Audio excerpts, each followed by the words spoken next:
Yeah, Only we because use. we're both busy tonight and we couldn't do the chat show, but tea break with two psychics for a change. Yeah, well, I use that term loosely, psychics. I prefer to use the term Yeah. intuitive. Yeah, I know, but it's For like, some reason, people don't understand the word intuitive either sometimes. It's sometimes like, they don't, do they? Yeah. and We we've can got a good probably help them with subject. that, though. We've got a good subject today, John, and we're talking about dealing with rejection. And I think the reason I've chose that is there's been a lot of people lately who come in to see me who've been dealing with rejection, either in love lives, not getting the right job, or they feel rejected because of the type of person they are. So rejection is a big, big subject. Yeah, well, it certainly is, and I think I don't think there's any human on the planet probably who's old enough to walk and talk that hasn't experienced or felt some kind of rejection in their lives. Even as Yeah, I mean, some of the issues that we have around rejection is due to early childhood wounds, for example. Even little rejections from our parents that might not mean anything to them, who have been potentially very loving parents. yeah, But that little offhand, experience when you're a little 5 or 6-year-old child and your mum walks away from you instead of coming over and picking you up when you needed the extra comfort. These little things can last a long time and well into definitely. adulthood, and we sometimes don't realize just how much of what we feel is because of very early experiences. And that's even for those who have had a good upbringing, without taking into account those who have had challenging upbringings.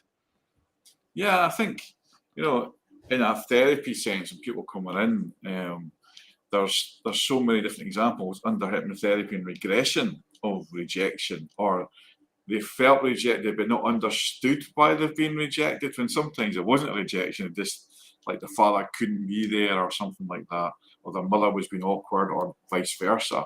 And because you're a child, you don't understand until you become older.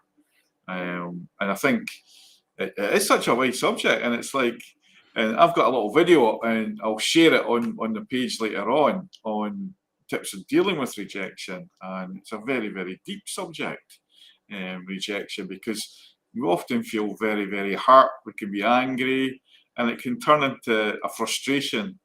It can also be turned into a positive as well. Sometimes it can refocus you to say, right, I'm going to do better next time. Yeah, well, it's. I mean, I think that's essentially the main takeaway that we've just done at the beginning of the show. Is actually learning how to turn it into a positive. Again, the problem with rejection is that it affects those kind of classic areas of confidence and self-esteem and things like that. And so it's important to kind of do the self-care, when we've experienced some kind of rejection. And sometimes, small things can cut deep as well. And we sometimes don't appreciate just how much they can, let alone when something significant happens, like losing a partner. So we really need to dive right into that self-care at the very outset, at the very beginning, to help ourselves, regain that lost self-esteem, regain that confidence to get back out in the world again. Yeah, I remember it was one of my angely kind of psychic friends, and I was feeling a bit down through a relationship, and he says, "Remember, Derek, rejection's God's protection." It's like, and it's true in some sense. When we're trying something that's not working, we have to try something different, and that's our pal Steve's. One of our long-term pals, Steve's saying, he used to always say to us, "If you don't like the situation, change it." And I think that's true, and I think that's what a lot of us don't do. We don't change the situation. We do the same thing all the time. We end up in the same place until we realise, maybe in our late 50s, it's time to change. Well, I'm later into those 50s than you are, Derek, and and I've experienced a lot of this. It is what it is. I mean, and sometimes the harshest truths are the ones that, when you acknowledge them and realize them and take them into account and try and learn from them, that's when things begin to get a little bit easier. Is acknowledging harsh truths, counterintuitively, actually helps things to get easier as you move forward, because then you're actually dealing with something as opposed to burying it. And one of the things, again, what our friend, Steve used to say always is, if you don't like a situation, change it. Absolutely. But it's not as easy as that when you're feeling the emotion in the moment. And we have to get past that initial feeling of the initial emotions that are connected with that feeling of rejection. We kind of have to get past that stage and move forward. And for that, we really need to, I think, allow ourselves to actually have those feelings and give ourselves a space for it. Because it's only by actually allowing them to come up for ourselves that we can actually release them, as opposed to burying them and then potentially creating future resentments. Yeah. Just quickly reacting to the chat. And hello, Jackie, Malakia, Mo, Leanne, Michelle, how are you doing? And we're going to do some card readings and card pulling at the end, for the last half hour or something. But just now, we're talking about, I have a bit of banter as well, about rejection and dealing with rejection. So if you've got experience of rejection, or tips or solutions, or just something that you've struggled with, that's the type of questions that we're taking just now. And I'm saying that to Jackie, because life is full of challenges, and rejection is one of these challenges, John, isn't it?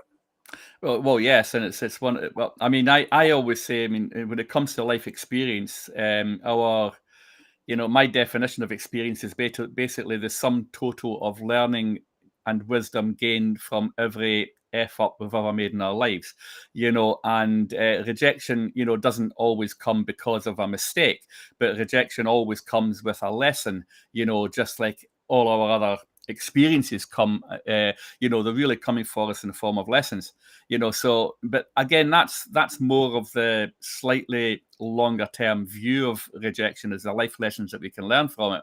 The shorter term, effect is all the feelings and emotions we feel because of it when it initially happens.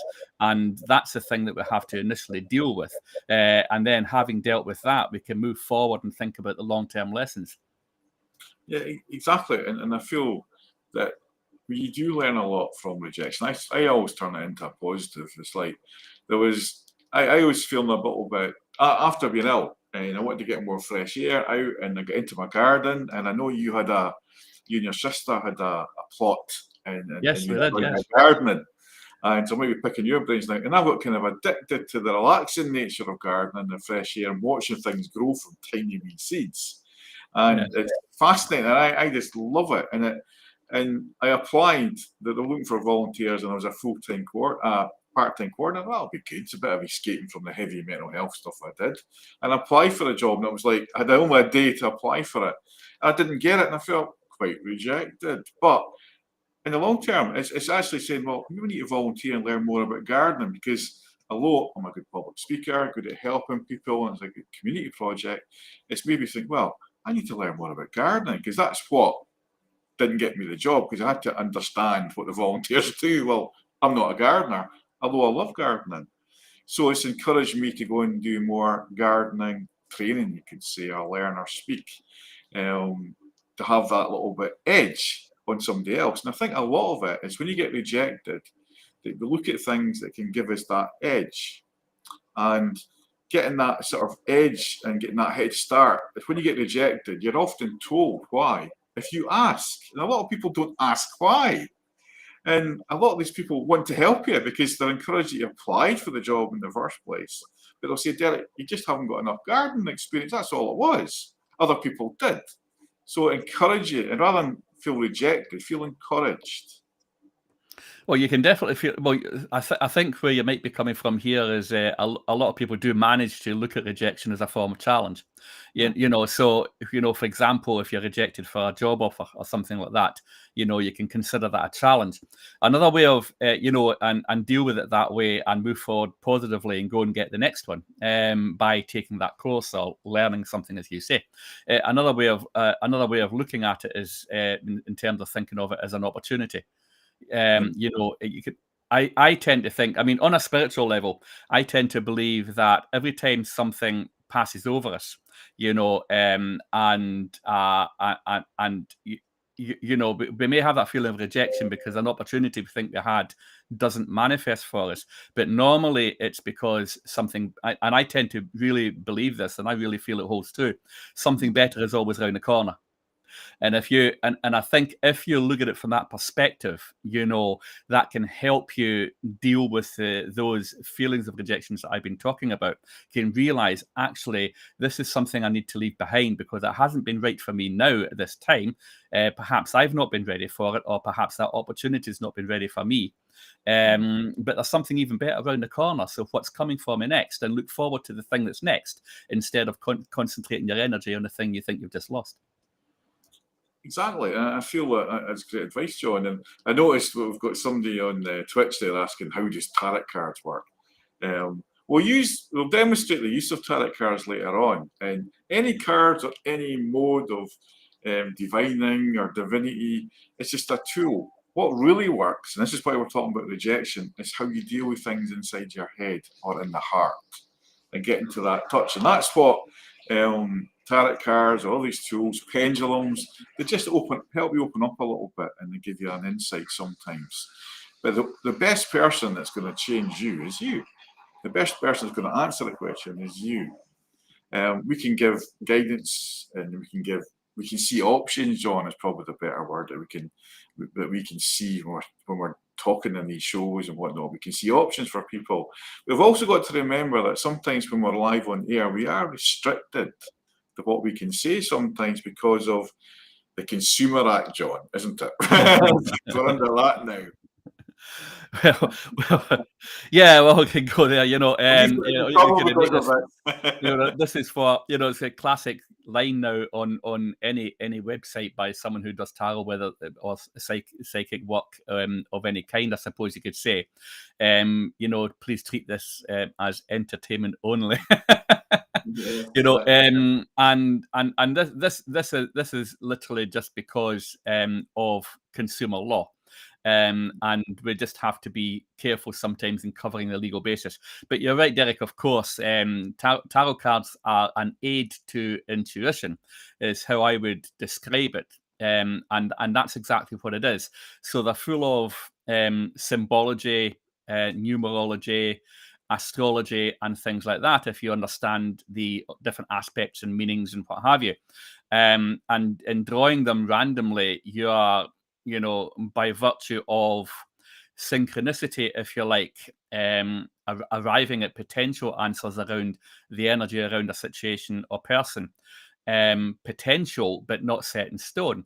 It's only saying that if the energies carry on as they are now, then this may happen. This might be the kind of direction it's going in. The point of a tarot reading, though, isn't to tell you something is going to happen or it's set in stone. The point is only to give you guidance of what may happen or the current energies around the situation, so that you can be empowered to make best decisions for yourself in your own life. And that's where a tarot reading can have a more of a therapeutic value. But again, it's absolutely not set in stone. It's and the power always lies with you, and only you can change your life. Just answering the question that is it Marky Zento or whatever his name is there's called. I'll highlight his question just to kind of show, right? Right. Question: can tarot cards tell me if my partner's really right for me? Now, the first thing I would say to you is, what is your feelings? Do you feel she's right or wrong? And if you're questioning that, is it the fear of being rejected as some of the subjects we've got, or is it your own fears that stop you moving forward? If you feel excited, you quite like her, there's a lot of things you're compatible with, then I would say trust that gut feel and go with it. But as you're on there, quickly pull the card is new mental start. So it's how you look at it. And yes, as John said, the cards are just a wee tool. And if you want a more detailed session on that, then speak to me and John at the end of this, and we can tell you things in private, because I don't always like to burst out what we're picking up in public. It's like John, because we have to get a reaction as well. We'll have to get see how you react to that. But the question that we're really saying today is can we overcome rejection or that fear of rejection? What do you think, John? Oh, well, can we overcome the fear of rejection? Not completely, possibly. Again, as I was talking about earlier on, a lot of our fears, the majority of our fears, have got deep roots, and many are most all the way back to childhood, and a lot of them are quite subtle. And again, it doesn't mean that we've had bad parents. A lot of the time, we've had very loving parents who've looked after us, and we can still feel little rejections that can carry on throughout our adult life, let alone for those who have got particular difficulties because they've had more difficult childhoods. So the idea that you might be able to resolve and leave all your fears behind is something that isn't impossible. I believe it's certainly possible. I believe never say never, but on the other hand, it does require a great deal of personal dedication to your own inner work. Over a period of time, it requires understanding that kind of recovery doesn't happen overnight, that it requires some work on your behalf. If you're willing to put in work on your own behalf and your own healing for any, deep wounds that might be underlying the natural fears that you have, then you could come out the other end feeling a lot less fearful. But it's to suggest that they might all go away completely. I think that might just be a dream rather than a reality for most people. Yeah. I might be wrong. I hope I'm wrong in some respects, but I can only say what I think. I found when I'm doing regression or hypnotherapy, and there's people who have maybe had difficult relationships with family members or whatever, and they may have felt rejected or felt that lack of love. But when we reject back to the childhood, and example, I had somebody was talking about this last week in a chat show, as somebody who went back in a past life regression, and I couldn't get her past the age of 3-year-old.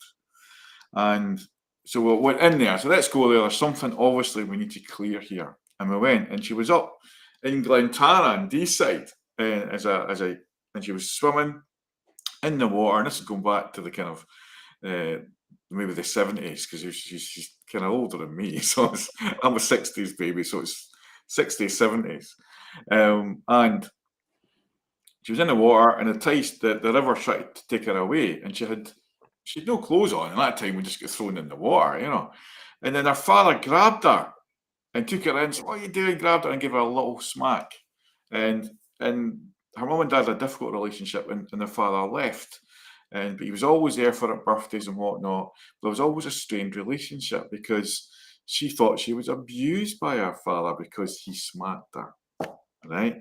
But he saved her life. Now, yes, it's wrong in the smacking aspect, but we've all done it. What the hell are you doing? And grabbed them, and we've all done that at that time. But now we're better educated. We don't smack them, kids. But she was in her 60s when she came to see me, John. And then her father, who was dying of cancer at that time, this is going back a few years ago, she realised that she'd held this onto this because her mum and her father separated, and there was also friction. And because she's had relationship issues herself, she understood how there was a distance between her and her father. And she thanked me because she spent the last year of his life with him and created new memories and kind of forgave herself and the father and moved forward. And that was the power of hypnotherapy and also the counselling that went with that I gave her. But she had to realise and see that herself with the regression. And so, yes, I think we can help and assist and guide and heal people in that sense. We can't say officially we're allowed to heal people because we're not allowed. But she healed herself by seeing it herself. And very often, when we're in that moment of the fear and the hate and the rejection, we don't see the other things.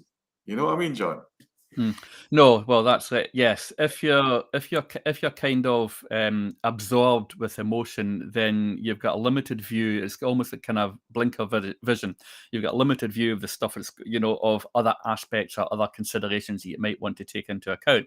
It's only with a clear head, on the other side of something, you can sometimes look back in hindsight and see, have realizations that you didn't have before. So the lady you're talking about, what's the benefit of hindsight after having done a lot of work, realized that she could forgive herself and her father and move on and have that time with him while he was still here. And the lesson there is that we can all do that. Sometimes when we're in that place, where we're feeling a little bit blinkered, we don't realize that we don't know what we don't know. And so we don't know that we should do something about it, and that's kind of the situation that we sometimes find ourselves in. So I feel like saying it's important to try to always have an open mind, even if it feels like you're completely justified in feeling feeling a negative emotion, whether it's towards yourself, self-hate of some kind, whether it's because of rejection, whether it's an esteem or a confidence issue, or whether it's something that's being directed at someone else in a way of blame. It's important to try to have an open mind and take a step back, and to have enough faith to do your own inner work, and trust that you'll come up with the right answers at the end of it, because I promise you will. And it is. It's so, but it's a great subject to talk about, because a lot of us just now, and even and we've wrote and we spoke about this a lot in the kind of last couple of years, the lockdowns, the COVID stuff, and all that. And sometimes we felt rejected because our voices weren't being listened to. And very often that inspires you to link to others who do listen to us, who feel the same way. And by linking with others who feel that rejection or the same feeling, because they're not being listened to by an organisation or whatever, and they unite. And that's what the trade union, because I come from a trade union background, you know me, John. And by uniting and then using the power of persuasion, education, and that rejection turns into something positive. You know what I mean? So there's lots of ways to look at it. You don't have to be on your own. That's what I'm saying. If you feel rejected for a certain thing or item or whatever, there's always groups of other people that feel the same way and how they deal with it. So you can ask for help from above by going inside and just allowing your mind to give you that insight, or you can go online, you can speak to people, go to a group. You don't have to feel isolated with your rejection. That's what I'm trying to say. No, well, that's right. I mean, one of the most important things you can do probably is to seek out company of those who you know and love, who can give you support, and whenever you're having some kind of issue. And one of the things that I found most of my life, I found most difficult actually, was going to the people who are most important to me and sharing with them when I thank you, Michelle, for saying well said, John. I appreciate that.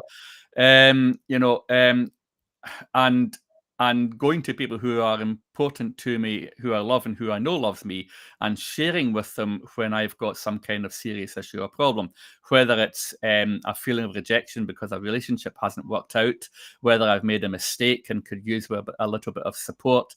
We all need that comfort and support from people who we know care about us, and we have to have the courage and try to have the, be willing to be vulnerable in a sense, and be willing to go to people who can help when we need it.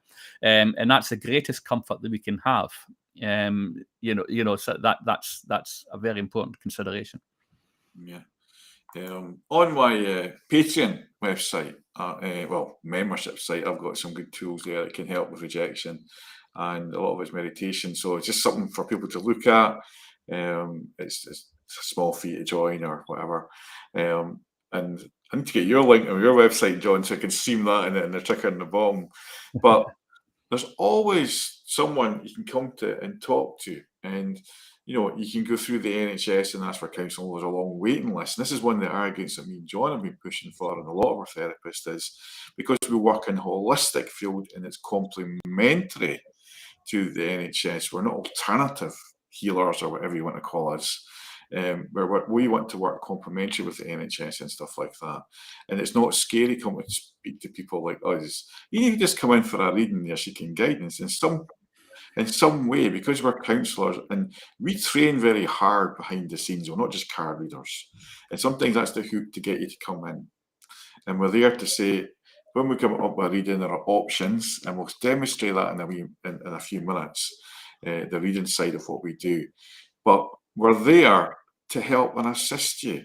And that's why we're always learning, John. The amount of courses we've done and learn about different things, we continually learn. And one of the new things I've learned over the last 3 or 4 months is the bars acciousness, the bars. And it's all about certain points in your head and how that can change things. And it's just like if anyone's in acupuncture or meridians and stuff like that, it's similar. how you can tap in, and all these different things that we've learned over the years.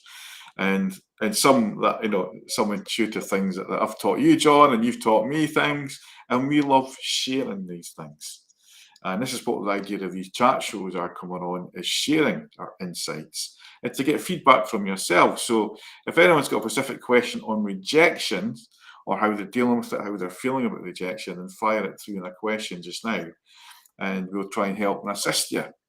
And in a few minutes, we'll go on to kind of like maybe pull more cards and open up the subject to other situations, and to help you today and this morning. I hope you're having your cup of tea, because I forgot to have mine. Well, I've got mine. And relaxing, John. So I'm just sitting here nice and chill. It's good. Because I did put on a kettle, but I forgot to put the tea bag in the cup. But I know what it was. Is my Uncle George, he gave me a phone beforehand, and he's the person that does the marketing for, well, he helps me and John sometimes. And he's going to come on and do a chat show with me basically for aimed at therapists and people like me and you, John, on how to use Google more effectively. And I know you've got some experience with that, and using all the free access, so we can, help small businesses and whatnot expand their Google presence and stuff like that. So that'll be an interesting one, John. I'll maybe invite you on as a guest as well, John, because we know that you do websites and you're good at the marketing as well. And that'll be something to help a lot of people who are therapists out there, and expand. Or even promoting a podcast or something, Well, that's it. It's part of my function, it's part of my role. One of the things that I do is to provide guidance and advice, professional advice for people specifically in the spiritual community, who want to have a internet online presence, whether it's a website, or whether it is to do with search optimization, whether it's to do with Google and whatever else. So people who are looking for that kind of advice can also come to me for that. Yeah, and we might be missing some of the questions because they're supposed to, because we've got an all-in-one kind of software here. But I'm seeing that Malcolm's on, and I've got my cousin Australia's watching. Because we're on different platforms, we're not getting a true number of people here, John. Claire is on. Yeah. She was on the guest the other week, and she's a developing, or I would say she is a very good psychic medium. Yeah, great expertise on crystals and stuff like that. And she's got a wee online shop. And Mara's watching, Ling Sangster, a friend from the past. I know they're watching on my homepage. I was going to say there as well, I was just looking at Claire's website for the first time yesterday. It's actually a really lovely website, and the crystals she's got there are incredible. I definitely recommend having a look at her shop. It's really cool. Yeah. Now here's Angela. We're not seeing a question here, but I'll read it out to you, John. I think most of the emotions, they are often a feeling of soul reflection. Feeling rejected by others in the world indicates we are really rejecting a part of ourselves. So as you said, going within is the inner key work. I haven't got, because it's not coming up on the comments there, but it's on the other platform. And you're right, Angela, and I think we are what we reflect sometimes. And very often, if we're with negative people, right, who reject us, and it is God's protection, and we try to get their love, their attention, really we should be walking away, because they're the ones that got the problem, not you. And I feel that in a lot of the people that come and see me, John, in a relationship sense, they try, and they get into this coping strategies just because they've got kids. It's like, me, I walked out at 2 kids, I was worried about them, but I had to look after myself first, and you've seen me all my life. And look at the difference after that. I became a lot happier, whatever, and I ended up with kids full time anyway. Now that's my personal journey. You've got different personal journeys as well, feeling rejected. And it is life. And I found a totally different aspect of myself when I left my wife then. And hence what I'm doing now. Yeah, I mean, it's important to remember that your outer world is a reflection of your inner world. Mm-hmm. This is another world. This is another way of saying, like we can sometimes say as above, so below, or you can think of it as the, law of correspondence, and whichever way you want to think of it, it's a basic principle that what is going on inside you I realize I may be kind of harping a little bit about this, but it's just because it's so important. What's going on inside you is going to reflect in your outer world.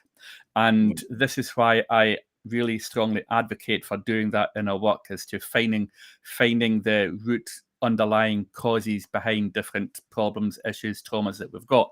Because when you do that, you will be amazed at the change and difference in your outer world, in your outer life. And I can promise you, without getting personal about it, I know this from personal experience. That's all I can say. It really works.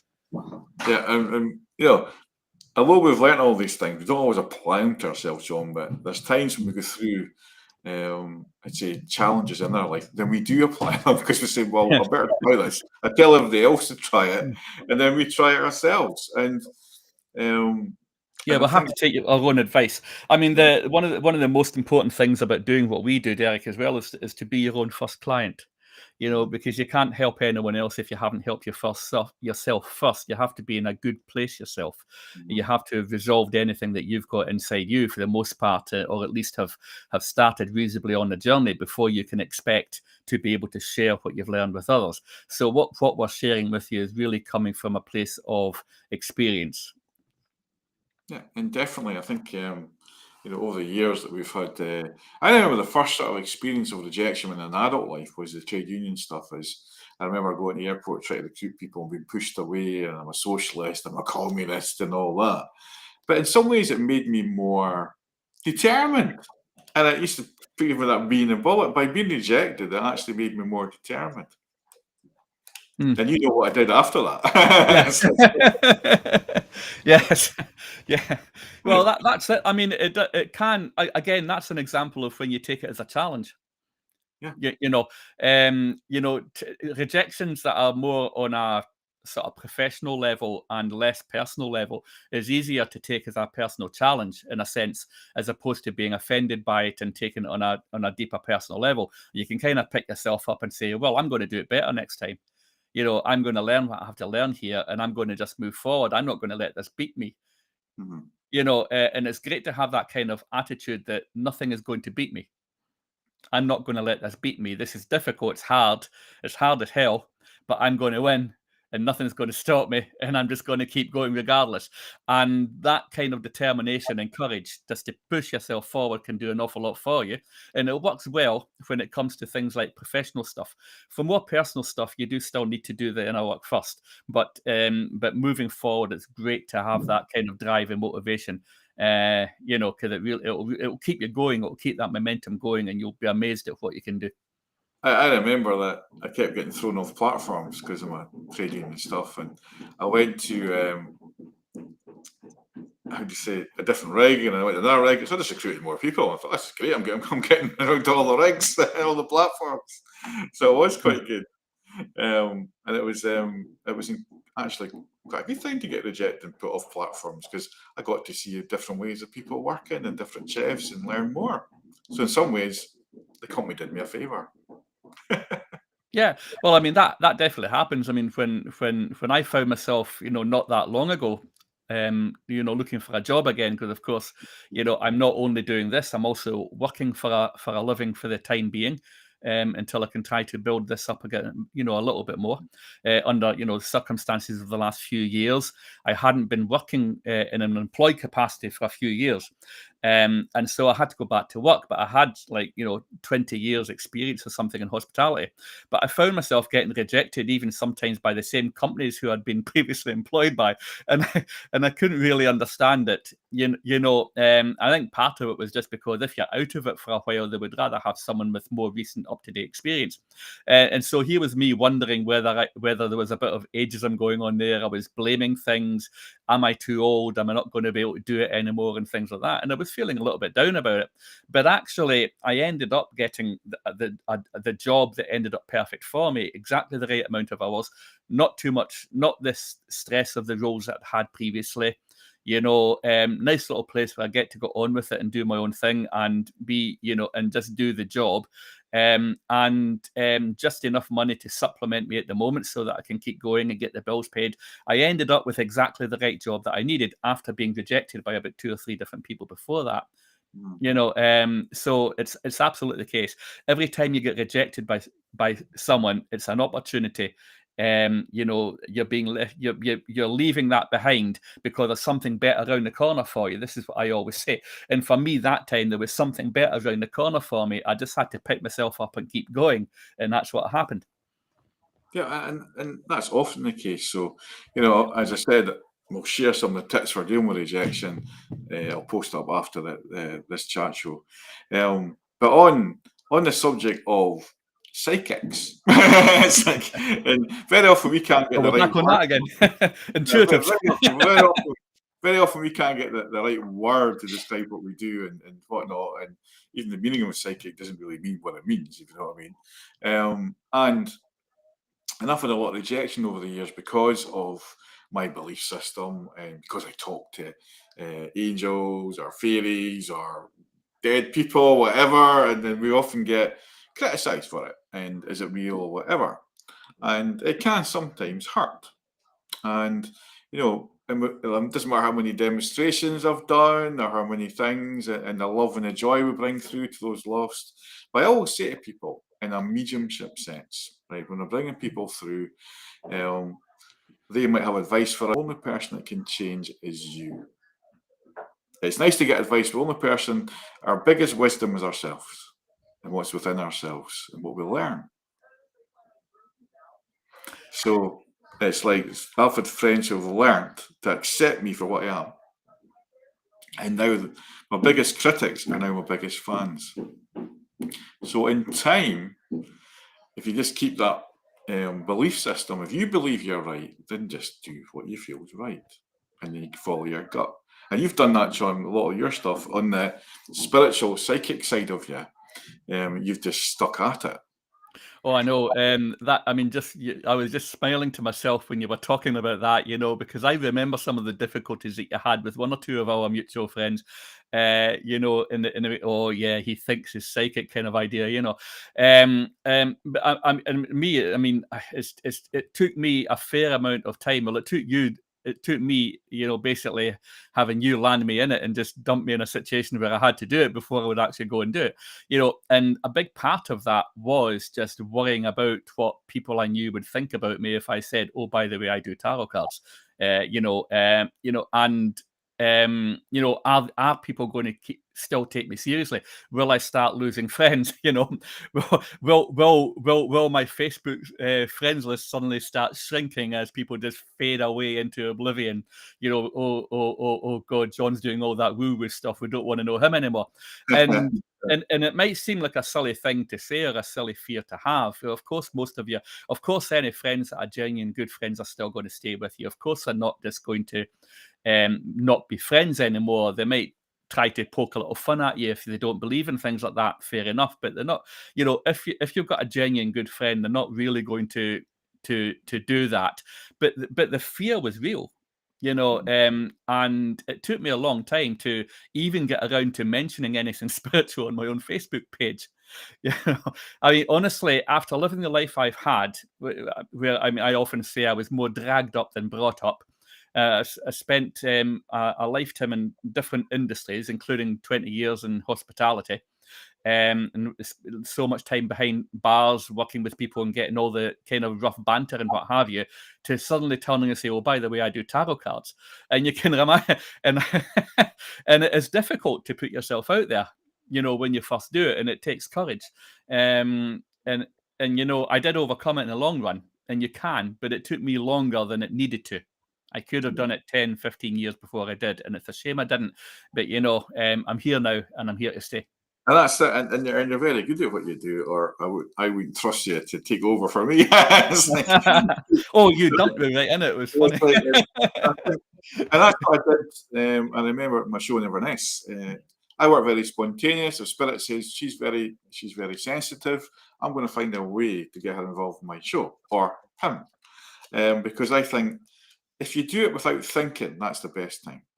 If you just do something spontaneous, or you give that thought, it's like I always go in my first thought. There's different types of, and go back to that guy's question.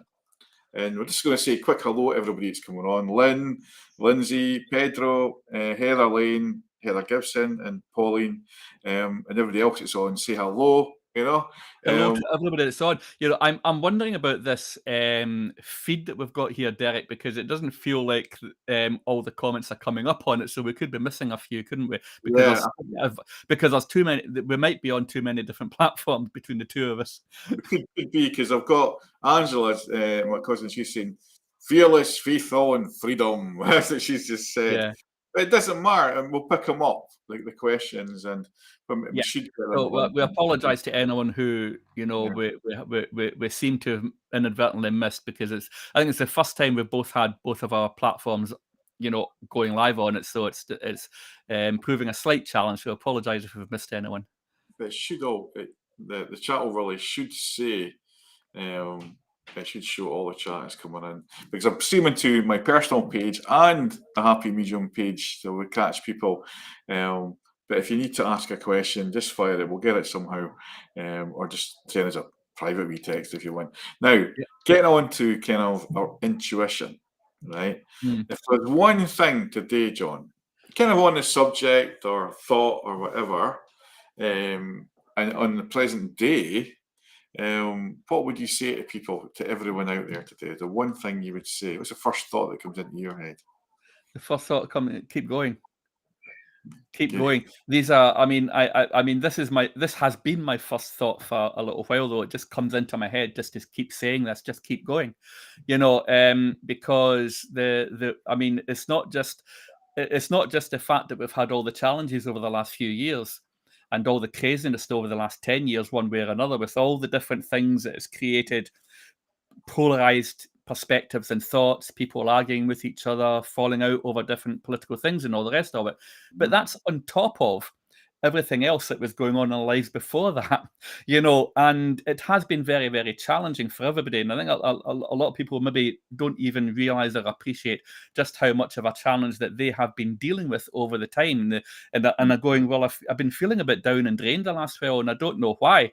Well, the reason why is because that energy has been like that in the world for the last 10 years or something like that, and we just need to gather our energy and protect our energy and just keep going, so where I've ended up with this, I started with the words keep going, and what I'm going to end up with is protect your energy, look after your energy, because there's that much stuff going on around you, not just in your life, but all that energy out in the world, that you want to protect your energy, look after your physical body, look after your emotional state, look after yourself, protect your energy, do things that are good for you, walk along the beach, have a meditation, eat good food, drink fresh juice, communicate with the people who you love, get their support, give them support, do all that stuff, nurture yourself, nurture your family, nurture your friends, and do all that stuff and look after your energy and keep going.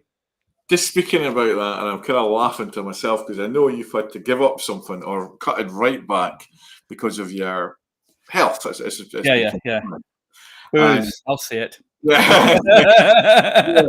But you found yourself, you've lost weight and stuff, John, and you found that your energy is better by doing that. Yes. I mean, what you said, but if you saw me, even a few years ago, I mean, we've been on odd occasions on an odd live for the last few years since I started doing this, and even a few years ago, I'm looking at my own little image on this little rectangle on my computer screen, and I'm looking like a kind of a generally happy, smiling face who doesn't really care, who's quite chill doing this. A couple of years ago, I was terrified, and I was also a couple of stone heavier. I just went to see the asthma nurse yesterday, and I got weighed, and she said I'd lost 10 kilos since the last time I was weighed, which I think is about 1.5 stone, but I've actually lost about 2.5 stone altogether in the last couple of years, which is amazing. And it's unbelievable just how healthier and better and happier generally that I feel every day because of that. And it just means that those challenges that I do experience during life, whether it's work challenges or personal challenges, are actually easier to deal with. I'm not saying they're easy, but they're easier, they're better to deal with. I can manage to deal with them so much better just because I'm in such a healthier place generally, emotionally. psychologically and physically. And that's why that's why I made that point. Just look after yourself. Just do it. It makes a massive difference. And I think you're right. I think I remember, something on Facebook this week, and Ian White, who was a mentor of mine when I was in the BNI, it's a British Business Network thing, and he was extremely overweight, and he was such a happy, loving person. It didn't matter his weight. But he decided to do something about it, and he's lost something like 15 stone or something. Wow. And he did it with cycling, and I love cycling and stuff. I just got back on a bike, and my bum is a bit raw. So I have to look at the saddle. I know that, yeah. I know that feeling. Only because my wee daughter's here, we've got her a bike, and I've been going out, and I've been loving because I forgot how much I enjoyed it. And I lost a lot of weight too when I get more physical on the bike in the countryside, and it helped my meditation because I was out just enjoying some water and juice with a wee one and just loving being outdoors, hence the gardening too. But one thing that Ian was a little bit down because he's had stuff going on in his life, and you won't mind me saying this, and it's due to more the physical stuff around him, his living conditions and stuff, because he'd something happen in the house and they've had to go in hotels and stuff. And he started eating a bit more, not getting the same exercise. And then he's feeling a bit down, and his wife showed him a photo of a video of what he was like when he was overweight. He did his first 50-mile cycle or something, or it was something mega, right?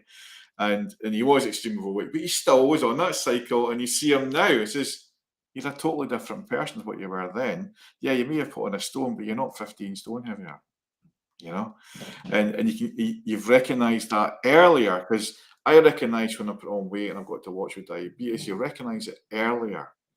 And I think that's what we're saying to people is the best person to police yourself is you. And if you feel you need to change, you will change. Once you get that trigger and saying, I need to do something about that, I've seen that photo, I don't like it, you can change it. And it's not always bad to have that feeling because it inspires you. Because it's so easy, John, to fall back into the trap because of work, because of maybe families or whatever. We forget to do that things for ourselves, like taking that walk, like doing that run, like going out on the bike or sitting out in the garden and doing some gardening. Yeah. You have to know yourself that you need to do it. More than that, you have to want to do it. Ultimately, the thing that motivates us, basically, in everything that we do, is that we do the things that we really want to do, and we will find excuses, justifications to not do the things that we don't really want to do. And if you're not really ready to do something, then you'll find reasons to not do it. I guarantee you that if you really want to look after yourself, then you will look after yourself. And that's the missing link. That's the missing factor. You need to know that you need to do it. Absolutely. More than that, you need to want to do it, because that's the thing that really empowers you. So you know what you're looking for now. You know what mindset that you're aiming for at this point. Know what you need, but also know what you want and act on that.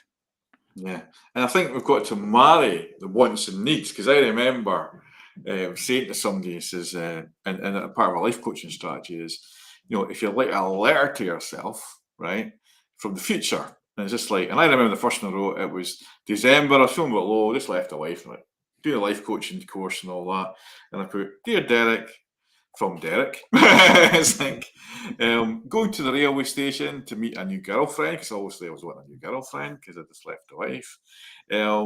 More spiritually aware, I put that down, and as if it was happening. And I put down even a lottery win. I put a wee win at the lottery, and more time with my kids, all that sort of stuff. And I wrote it down in a letter, and I put the 4th of July on the date that was this was happening. Right. Independence Day. Interesting. No, it was actually. I don't know. I must have been watching a movie or something, John. It's like no. Just interesting because you just had a breakup and then you settled this for Independence Day. So, interesting synchronicity, So that was my thought. That must have been my guys taking a mickey at that time. You think about it. Now, when the 4th of July came around, it was a Saturday, and this letter I kind of written kind of fell out of a drawer. When you're looking for something, there's that letter I wrote. And I started reading it, and I was more detailed in what I'm saying. I went, I just came back from a week at the Spiritualist College down in Stansted, so that was me more spiritually aware. And I wrote down I wanted a car, and I had my car fixed, and my car was being fixed that week, no electrical problems, it was running great. And I had more time with the kids, it was like every second weekend, it was more structured, and I had this lovely kind of feeling. Oh, this is great, positive thinking, the law of attraction, all that stuff, right? Great. But there's a but.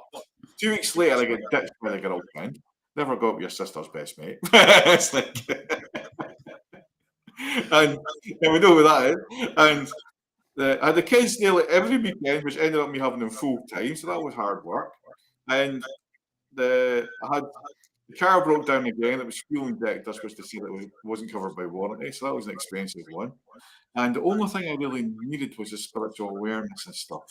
So that made me think about my wants and needs, right?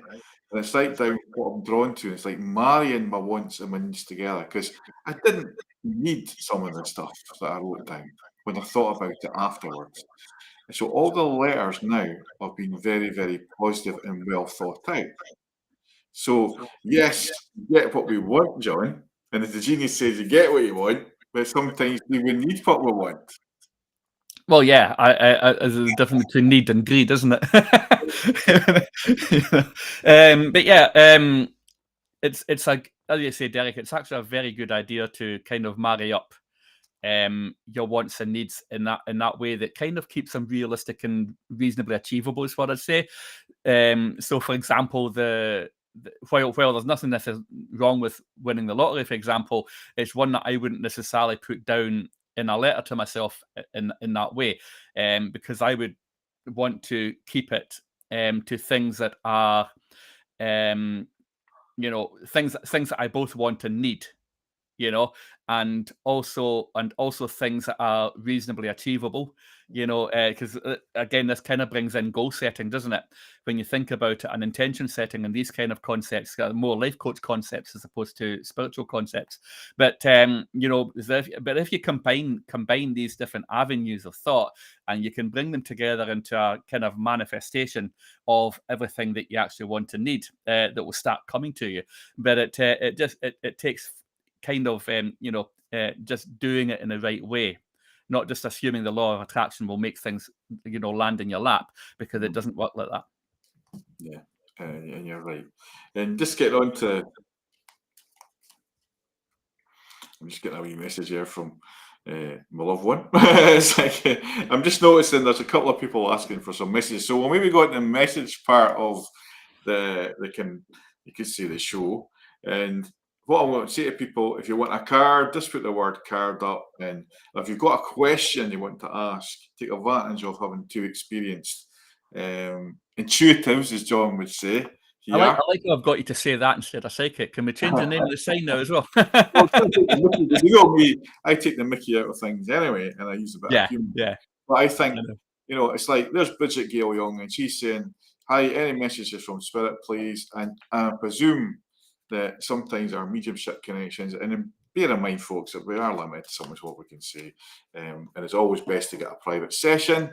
But Bridget, I'm feeling frustrated when I tune into you, right? And I also feel that it's time to take that step back for you.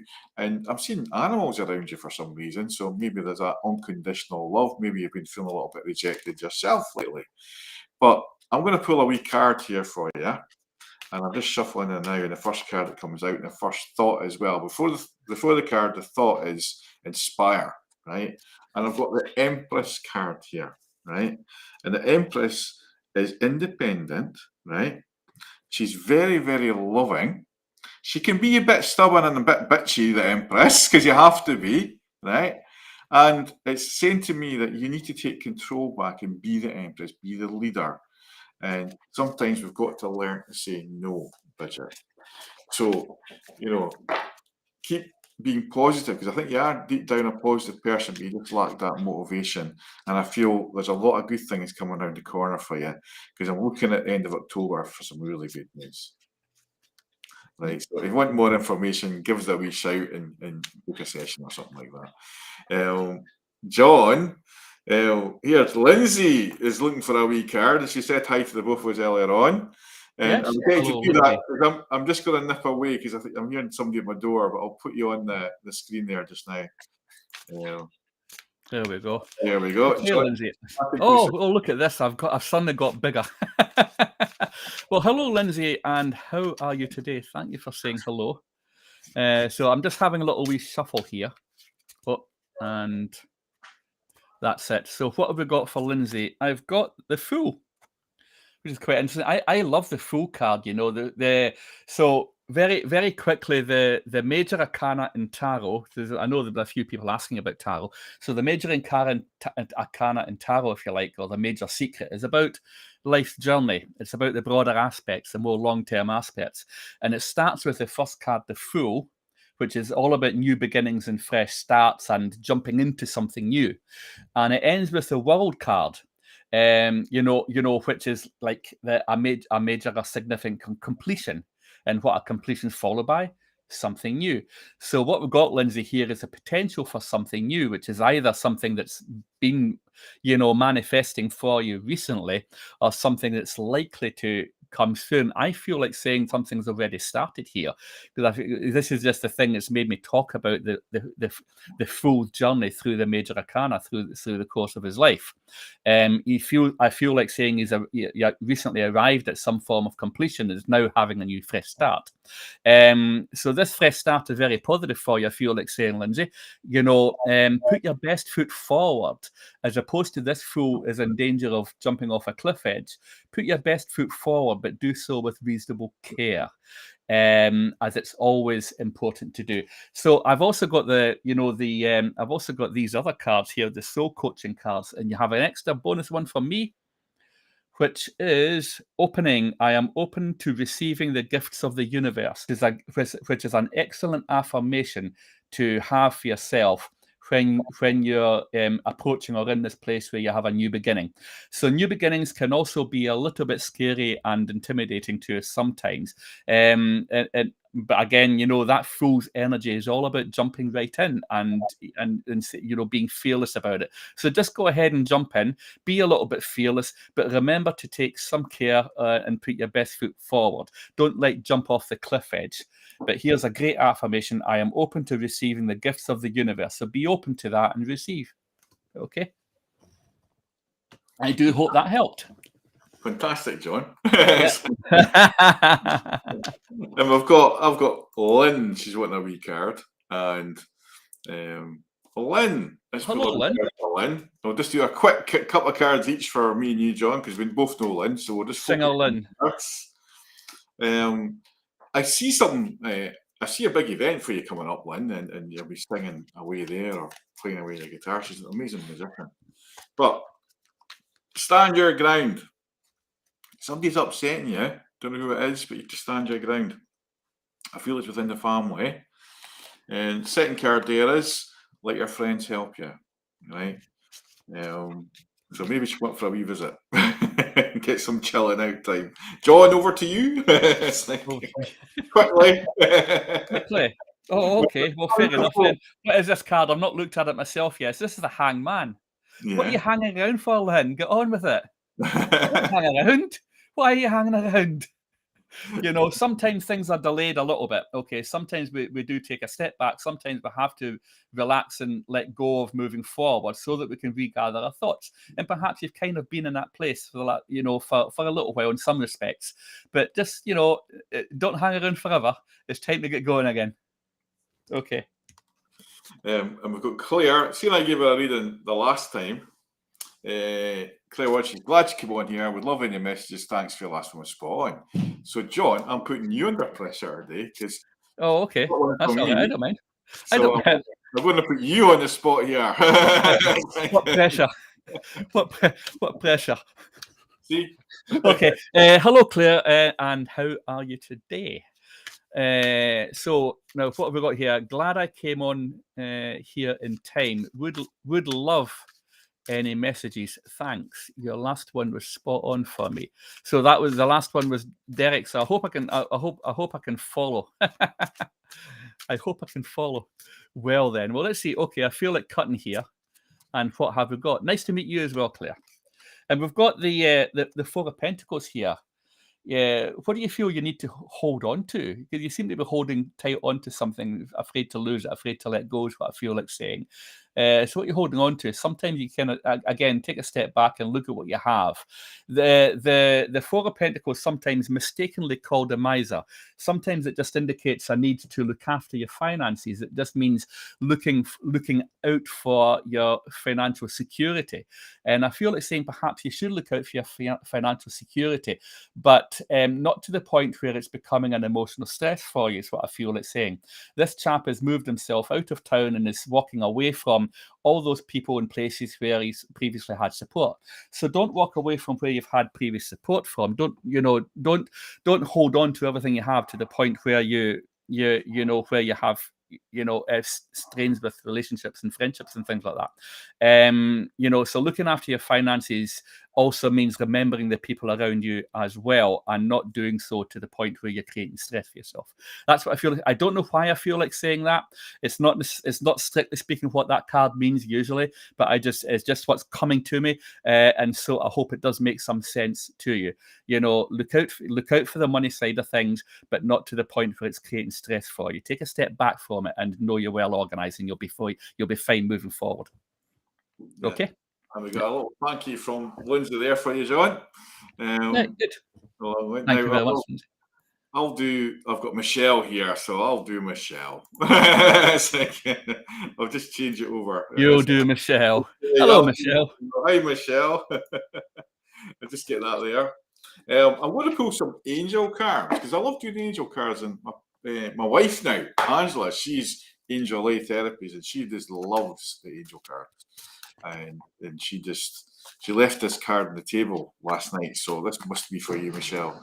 So I'm going to pull a couple here, but I feel good things are coming for you, right? So now is the time to learn, study, and gather information. Enjoy being a student, because in the future you will synthesize your knowledge into action. So I feel you could be learning something new, could be a new technique, and it's something to do with work. So there's something coming up that you're learning. I don't feel it's a mega big course or anything like that. It's maybe something you're doing new, and you deserve the best. Reach for the stars with your dreams, and desires don't compromise. I also see that there's been a little bit of, how do you say this, untruths around you.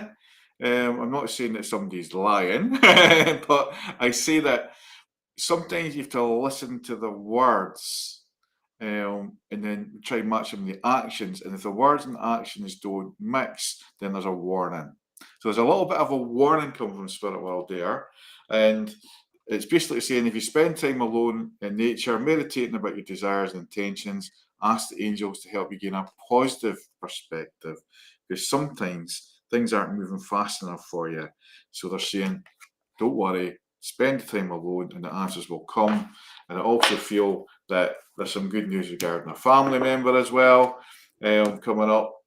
But you need to kind of, be in control of you just now, because sometimes you're getting sidetracked by other people. And that's quite common in life, John, isn't it? Yes. Being sidetracked is it's been the story of my life. Is getting sidetracked. I can't get anything done for getting sidetracked. But yes, I mean, sometimes the head is just full of too many different things, and we're trying to do so many different things, or thinking about so many different things that we want to do, that we just don't end up doing any of them. Okay, and then you get kind of stuck. And so, a good thing to do is to write down all the 20 or 30 different things that you want to do, right? And then look at this list again and then cut it right down to the top 3 or 4 or 5 at the most, right? And when you get down to that, decide which one's more important, put them in order. And then what to do is, let's say you've got 5, right? Start doing those from number 1 through 5. Start doing them, right? And all the other 15, throw them away. They no longer exist. Just forget about them completely.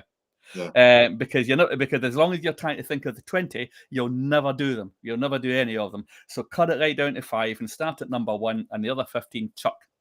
Okay, and that's some straight up advice from me. That's it. Anyway, I'll leave it there.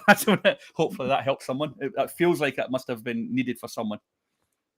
Yeah, I've got Angela Seagull.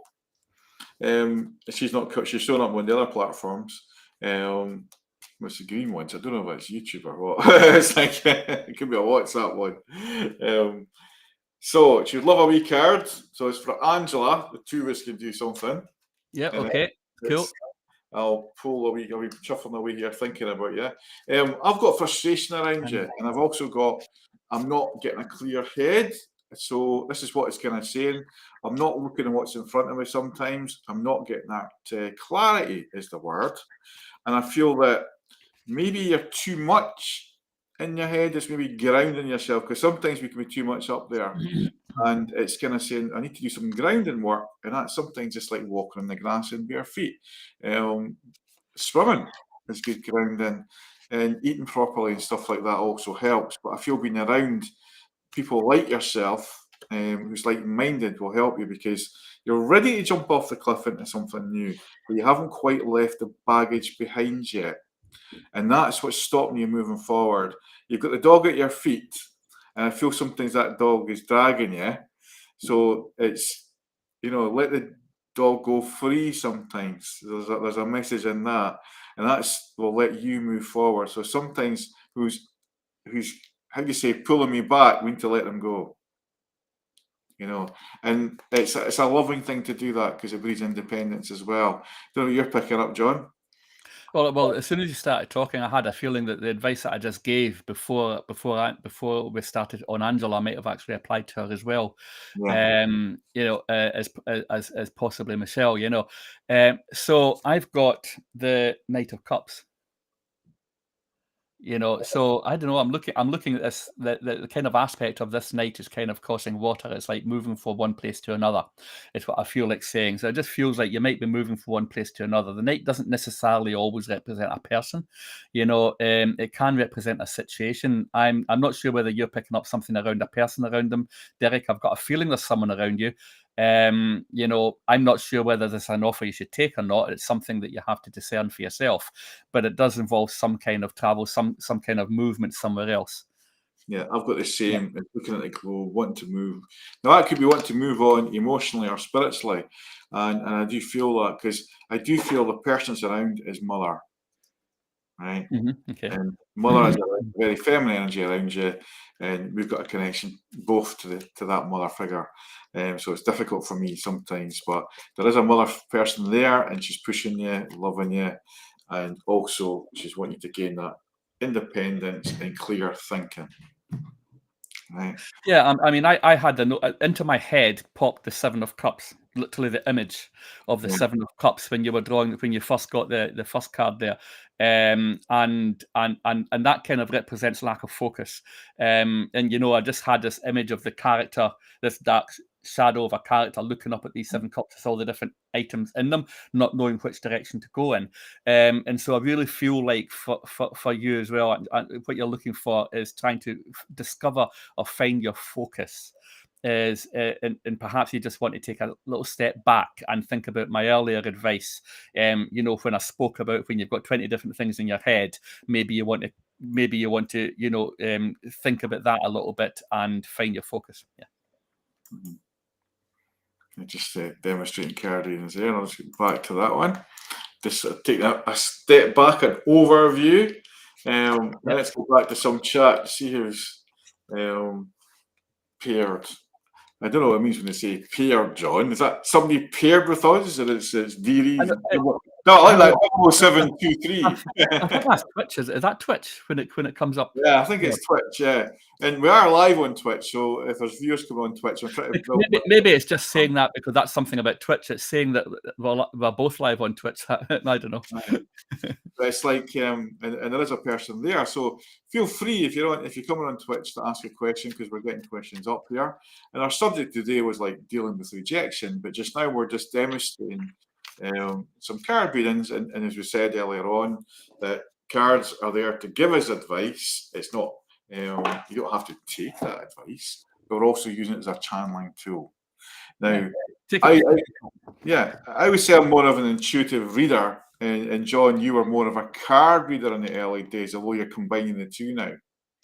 Yeah, I mean, I'm also a spiritual life coach, and so what I find is my entirety of 58 years worth of life experience, combined with spiritual life coaching, combined with other courses I've done, including numerology and symbology, and also including the tarot cards and other oracle cards that I use. And obviously intuition, as it's been developing over the last few years as well.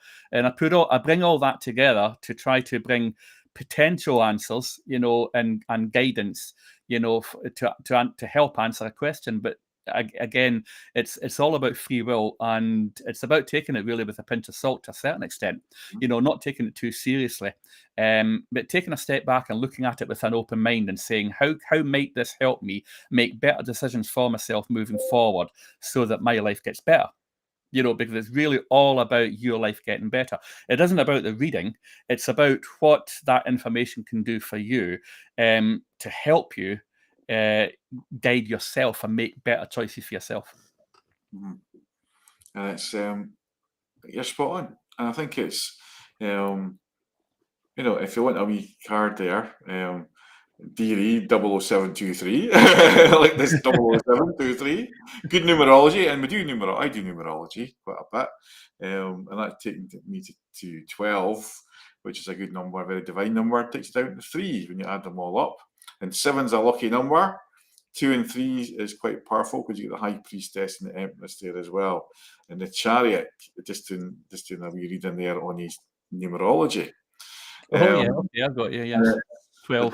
The double O is the Fool, because we sometimes call it the double O card, is the Fool card. So it's like taking a risk, being foolish and going against the grain. So if that's any information for you there, just doing a bit of numerology in your name there, it's very positive. So it's a positive name there.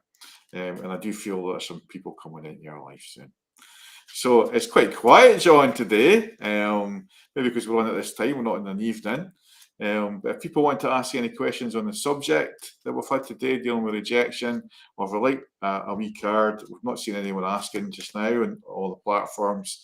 And failing that, we'll just go off and have another cup of tea together, John. I know, yeah. I've still got my tea here. I was speaking about juice earlier and living healthy and all the rest of it. Look, I have orange and mango. So the tins of tenants doesn't happen anymore. Definitely not at this time of day.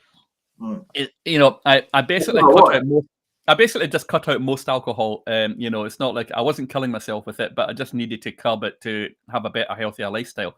And so I cut out most alcohol and just now, like 1 or 2 bottles of Bud now and again instead of several pints. So this is a main part of how I managed to lose all the weight. It's good. It is amazing, and you did it. You did it very naturally. I did it. Yeah, I did. It wasn't forced on you. You did it very naturally, and you took to it very well. Over time, naturally, over time, and that's the way to do it. I think we just all need to look after our physical, emotional, and spiritual bodies at the moment. Again, as I said earlier on, perhaps anyone who might not have been on then, we need to do that. We need to look after our own physical vessels. We need to look after, nurture ourselves, and nurture those around us who care about us, and have that support network, because we all need that in these difficult times. Yeah, and I think it's good to have friends.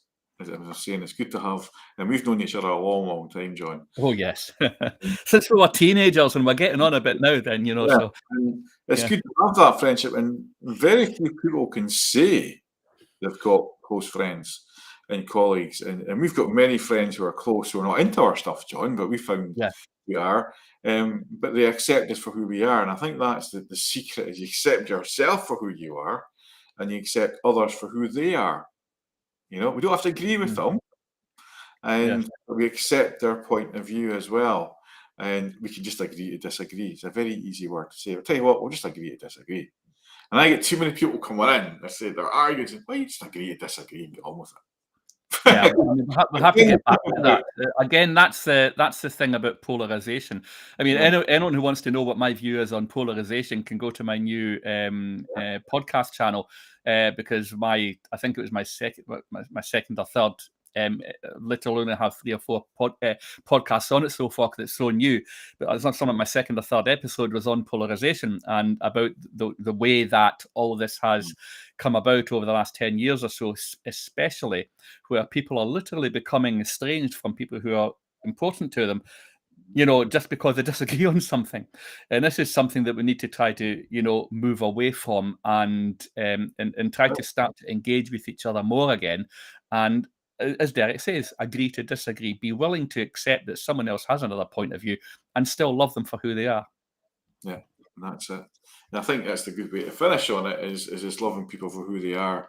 And no matter what opinions we have, and we know a lot of that is aimed at the vaccine or the COVID stuff, because we have views that a lot of people didn't like at the time. And it's funny you're saying that, John. I was doing some video editing, and I started watching some old videos that I did during the first couple of weeks of lockdown in 2020.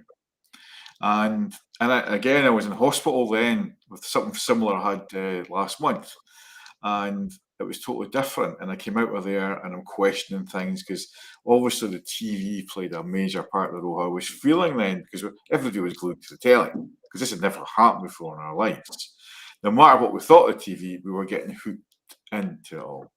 And in the hospital, fearful, COVID, didn't have COVID, had something else. Started to relax and I had an out-of-body experience. And I've spoken about this before. And it was like, out of the body. And I said to myself, am I dead? Because I was seriously ill. And then I got this heavy feeling back out in the body and this hairy-faced nurse coming up and saying, you're seriously ill and you get fluid in you. And that gave me like a new sense of hope. And it was like, it's like an awakening even more. And it's just like, you're alive, start living your life. What are you worrying about dying for?